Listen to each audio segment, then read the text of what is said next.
Hey, ladies, welcome to another Fearless Friday. I am so excited that you're joining us. For those of you who don't know me, my name is Meg Hepner. I'm a life coach and a hypnotherapist out here in South Surrey, British Columbia. I'm also the branch director for the Happy Healthy Woman branch out in this area.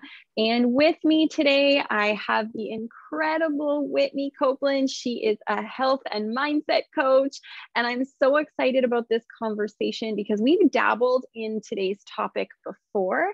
And I love this topic so much. And I'm like, I want to go a little bit deeper into it. So, Whitney, welcome here. And one of the things that I didn't mention is that you are a trailblazer in Happy Healthy Women. And you just recently signed up to really step into that leadership role, which I think is so fabulous. And so, welcome here. I'm excited to just have this conversation today. Yes, me too. It's one of my favorite topics. Yeah. Oh, I love that. Okay. So here's the thing. I don't know about the rest of you, but when I decide to do something new, I always get really excited, right? Whether that be, okay, I'm going to go work out, or I'm going to go eat differently, or I'm going to, try something new in my life. I'm going to create a new habit or show up in the world in a different way. I always get really, really excited. But if I'm brutally honest, there's also a part of me that carries with it some anxiety because I know that when I show up differently in my life, people will respond to me differently. And one of the ways that that's really shown up for me is my food choices, right? Once you go, oh, I'm going to make like better health choices for myself, going out to eat with people, going to people's houses, going for wine night with the girls, it all begins to look different. And so, Whitney, one of the things I know that you really work with people and help them along in this process, when you make a change, how do you navigate your relationships while you're making that change? And so I'd love to hear from you a little bit. What do people kind of come to you with when they come to you with this sort of challenge, I guess we could call it, on how to navigate relationships when you're making a change? Yeah, I first became interested in this 10 years ago when I moved to Vancouver. And I was in nutrition school. It was a 1-year program. I had moved from Toronto, and I hadn't even thought about meeting a new network because it was so second nature for me to meet people and make friends. It didn't even cross my mind that that would be a hurdle. So I thought, I'm going to be surrounded by these like-minded women. We're going to be learning about health and nutrition. I'm going to be in my element. But then I realized outside of school, I was going to have to earn some kind of income, and I was going to be working in the service industry. And I quickly realized that my values about my life and my health had changed so much. And I was going back into the service industry, working with people who were still, out partying all the time and drinking, and how difficult it was to create new relationships that way. So that was like my first eye-opening, that when you make any kind of significant change in your life, there's going to be this period of like catching up with your new identity in a sense. Yeah. So that's where it really came to light for me in my own life. And now I see it with my clients, and we can get more into that. Yeah, I love that. I love just that sentence, catching up with my identity, because that is what it is, right? Like when you make a new choice to show up in the world in a different way, it is literally claiming a new identity. And the people who love you and know your old identity. And it kind of gives them some anxiety that you're changing, right? And I know for myself, I don't know about the rest of you, but I have a mother and a mother-in-law who find it very valuable if I eat their food, right? We've all been to someone's house like that, where you come and they're like, oh my God, let me give you food. Let me give you food, like eat. And so when I first started to change my habits with what I was putting into my body, I would look at what my mom was serving me or my mother-in-law was serving me, both incredible cooks, by the way. It was pure torture to go to their house and have to look at things and go, I can't eat that. But I was going, you know what? I know that I could eat that, but I also know it will trigger a bunch of symptoms for me. And so if I'm going to not abandon myself, if I'm going to respect myself and respect my needs and what my body wants and the changes that I'm making, I'm actually going to have to decline this. And I could see the look in their face like just as if I was rejecting their love or rejecting this opportunity for connection. And it felt so awful. And there was kind of a rocky period where you could tell, like, they were like, I want to serve you something, but I'm afraid of your rejection. And I want to, play the same kind of, hey, welcome to my house game that we always play, when someone comes to us, can I get you something to drink? Can I get you something to eat? And yet now that was kind of full of tension in a way. And I knew I wasn't navigating it properly. So is that a common thing for people when they kind of do that, especially just around food? Or do you find it kind of in every area? Or I would love to hear your thoughts. Well, I love how you said it about like an opportunity for them to love you, because as you were speaking, I was thinking about the love languages. And for so many like mothers, yes, feeding their children is one of those first, even from like breastfeeding, right? Like, it's like, this is how I'm nurturing you. This is how I'm loving you. This is how I'm providing for you. And when you take that away from them, they don't really know where to go. And so my husband and I used to get invited over to my mother-in-law and father-in-law's place for dinner all the time. And then as my diet kept changing, because I tried several different diets, they were kind of like, I don't know what to feed you guys anymore. So we're going to start bringing you over for breakfast. Breakfast is much easier. So we started going over for breakfast. And then, of course, that food situation wasn't really any easier. So it's like they're not quite getting the message. It's like, oh, if we just change the circumstance, if we move it to a different meal or something, we can still try and provide for you in this way. And I think that's where open communication comes in so key. And the more honest, the better. Like, even saying something like, I know how much you love cooking for us, and I so value your food. Your food is so good. It's really hard for me to say no, but I've been working on this area of my health, and I'm really noticing that eating a specific way is giving me a lot more energy. I'm having less digestive pains, and it might not be forever, but for now, I really have to say no to this. And I'm happy to contribute by, bringing something to the potluck, or, bringing something that I can have to take that weight away from you. Yeah, I love that, because how many times, and it's so silly, but we do this. How many times do we go, oh, there's a problem, let's just shove it under the rug and not talk about it, get through that awkward stage, and then just sort of let it go, right? Like, okay, whatever. And I love what you're talking about when you want to, like, just tell people, like, be upfront, be transparent about what's happening for you and what you're willing to do in order to kind of get over that hump. Like, hey, listen, this is what's happening. I love your food. I know you're an amazing cook. I know you do this because you love us. This is what's happening to me. So what if I brought a dish, or what if I brought something, right? And so I think that that's a really beautiful thing, because I know for myself, for the longest time, I was just shoving everything under the rug, like not saying anything. And it just got worse, because my mom would put out this beautiful spread and I would just sit there frozen, like you talk about fight, flight, freeze, or fear, or whatever all that stuff is. I was just like frozen, because one, I was working on the fact that, gosh, this was so tempting. I just wanted to like stuff my face into her dishes because it was just like so amazing. But then also I knew she was watching me, and it just felt like so uncomfortable. And so for me, for a long time, I froze. And so I love this idea of just going, like, I could be upfront. I could just say, hey, this is what's happening to me, and bring it as a conversation piece so that I could help others understand, instead of just kind of pushing it under the rug. I think that that's so, it's empowering, right? Because sometimes when we're around other people, we feel like we're disempowered. And so I think that that's really empowering. And I love that. Yeah. And we never know when the way that we're acting is positively impacting somebody else, because they might see your willpower and your courage, and it might spark something within them. So even reframing it that way, because I know when someone in your like immediate family or friendship circle takes on a new healthy habit, you can feel like, oh my goodness, I need to change something. And it brings up this whole spiral of emotions and thoughts within you. And it can be a lot of pressure. So to kind of show up where it's not like such a big deal, and like, we can talk about this, and I'm not going to be an anxious wreck about it. they might be like, oh, maybe that's possible for me too. Yeah.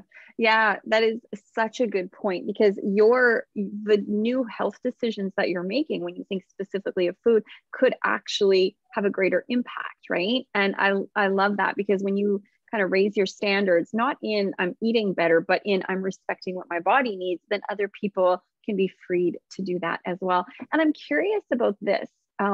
I also found that as I was making different health choices, the way that I said things became very important.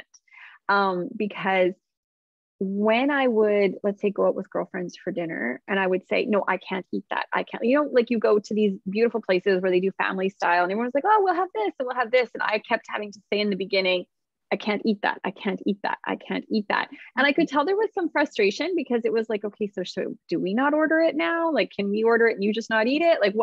What is the new rules for how we're eating with Meg right now that she's given us this complicated new list of things she can and cannot eat? And it was really interesting, because what I found is if I was proactive, it was much better than if I was reactive. Yes. Right? Like reactive would be, oh, you're ordering a rice dish. I'm sorry, I can't eat that. Proactive would be, oh, that rice dish sounds lovely. You know what I would love to have? I would love to have the chicken dish or whatever. And not that I wouldn't say I couldn't eat the rice dish, but that wasn't the biggest part. Like the constant focus on what I couldn't eat wasn't the biggest part of what I was communicating. Instead, I was just saying, here are all the things that I can eat. Do you find that's very helpful when people do that? Have people come to you and said, like, yeah, this is a great way to kind of get a better response from people? Yes, I love that you said proactive. And to me, that's like taking ownership over the situation.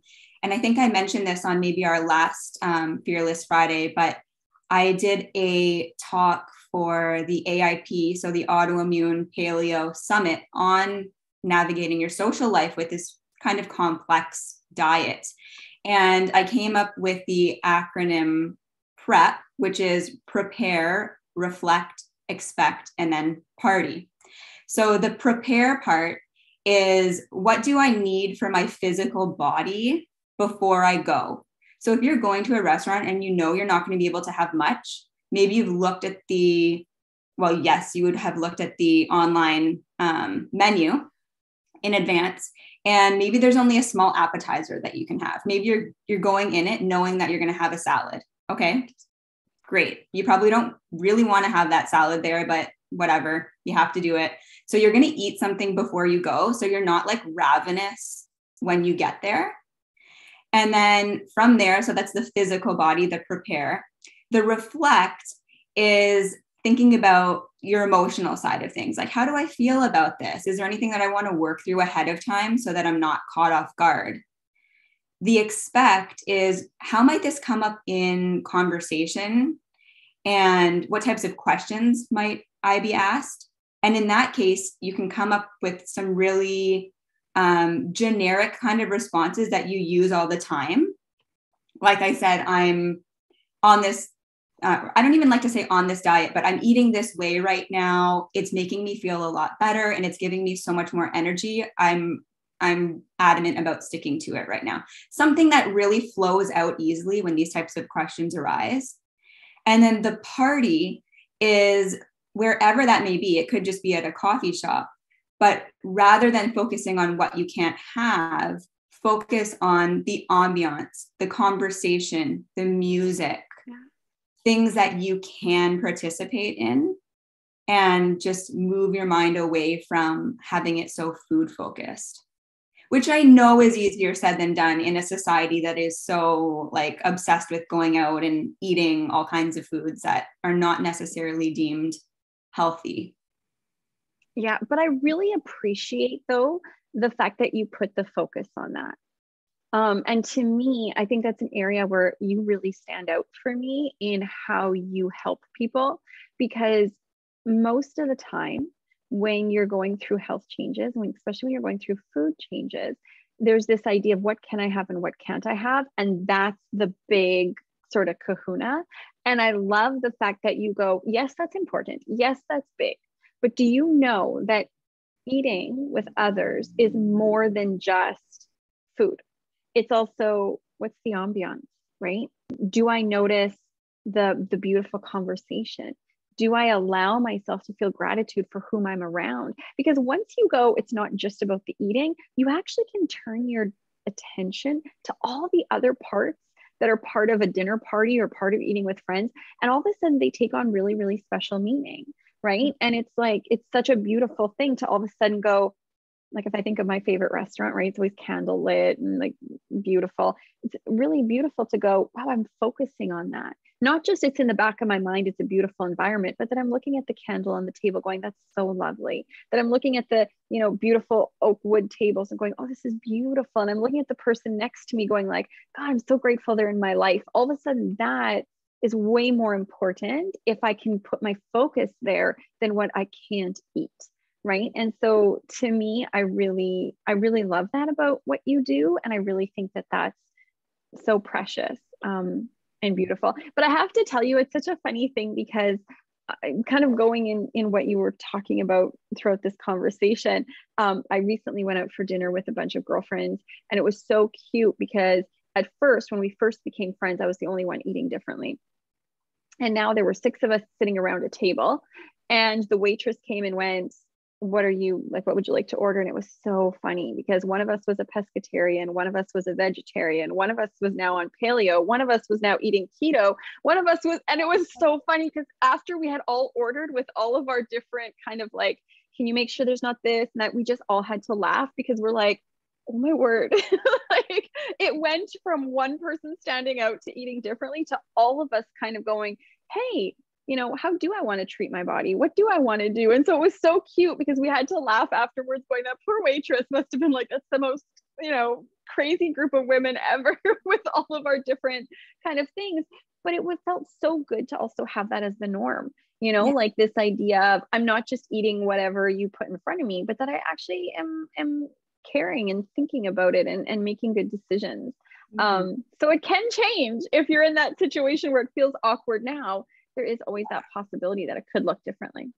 Yeah. And that's what I mean by showing up honestly, because you don't know how you're going to positively influence the people around you. Like they used to think that was so taboo, asking for, modifications, but they've seen you do it. And then friend number 2 did it. And then friend number 3 did it. And now everybody's empowering themselves to eat in a way that makes them feel good. Yeah, I love that. And then the other thing that you said, and I'm curious, about how you kind of navigate this, but being prepared for the questions that people ask. One of the things that I realized really quickly is that I had to prepare differently depending on where I was and whom I was with. Yeah. And I didn't realize that in the beginning. In the beginning, my husband would take us out for like a work thing. And one of his, people that he works with would go, oh, and so why are you not eating that? And I would give him this big litany about my new, eating regime. And all of a sudden, you could just see him blanking out, like going, oh, this is so not interesting to me. Right. And so what I learned is sometimes a quick answer was the easiest. And sometimes people cared and wanted an in-depth answer. And sometimes a real basic, simple answer. Like I started to go like, oh, it was dependent. So what ends up happening now is if we're out and it's something work related with my husband's work, I just go, it's allergies. I have allergies because technically that's true, right? My body is having a reaction to this food. I mean, it's not maybe a technical allergy, but I find people are very understanding of that. And they go, oh, okay, no problem. It's kind of like a peanut allergy or, whatever, kind of allergy that you have, people become very understanding of it. So if I don't order cheese on a pizza and people go, oh my gosh, how can you not have cheese on a pizza? I'm like, it's an allergy. And they're like, oh, that makes sense. And then it just sort of moves over. But if I'm out with a friend and I go, well, it's not that I'm allergic to cheese. It's just if I eat cheese, I'm in pain for 8 to 6, 10 hours afterwards. And it's because of this. And it's because like they're more interested. So even in prepping like that, going different answers are correct at different times and being aware of your surroundings. Yeah. Yeah. And I also just wanted to mention that you always have the option and authority over yourself to say no. If there's an event or a social situation that it doesn't fit in well with where you are in your life right now, it's okay to say no. But you do want to be cognizant of why you're saying no. So if you are Mm. at work and your coworkers are going out for a drink afterwards and you really want to go, but you can't have a drink, that's different, where you don't want to get into those patterns of I'm just not going to go because I can't have. But at the beginning, when you're still wrapping your head around everything and you're just getting, into the flow of things, it is totally okay to say no to some of these social things. Oh, I love that distinction. Okay, so yeah, like that is an important distinction, right? Why am I saying no? Because you can isolate after a while. Mm-hmm. And then now you're not eating, but you're also isolating and removing yourself from support. So I can totally see the difference there. Yeah, so good. So good. So tell me something. You've put on incredible workshops already in Happy Healthy Women. Do you have anything coming up this month that if people are kind of going, gosh, she is a well of wisdom and I sure would like to be able to attend something she's doing or putting on, where can people find you right now and what do you have in the works? Yes. So I tend to get a lot of my inspiration from what's currently going on in my life. And what I've noticed lately is my work has started taking over a little bit of my lunch break. So I try and dedicate 1 hour to lunch every day. And that means making my lunch, eating my lunch, and doing a short meditation, and then getting back to work. Mm-hmm. So I really do need the full hour to do those things like the way that I want to do them. But I've noticed things just creeping in 5, 10, 15 minutes into the lunch hour, and it kind of throws things off. So I thought for this month, I would create a workshop on how to create a calendar that works for your business and your health at the same time. So that is what my workshop is on this month. And I'm really excited about it. Like, I love this topic and I think it's so applicable to this group of women in particular. Yes. And this is why the other day when we were talking, it was my lunch hour and you kept going, okay, go have lunch. Okay, we'll let you go so you can go have lunch. And I kept going, oh, it's okay. I'll just work through my lunch hour. I love that.